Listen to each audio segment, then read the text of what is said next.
Kanindot ani nga devotional journal mga sis. So kung wala pa ka naka-check out ani dili jud ka magmahay kung mo check out ka ani mga sis kay baga kayo ang quality sa iya nga paper.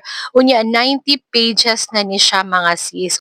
So soft na to dra ang naka-template na ani mga sis. So naa na din ha ibutang ang imuha nga scripture, observation, application, and prayer. So nindot kay siya nga notebook makatabang gyud nato sa pag-strengthen sa ato nga relationship sa Ginoo.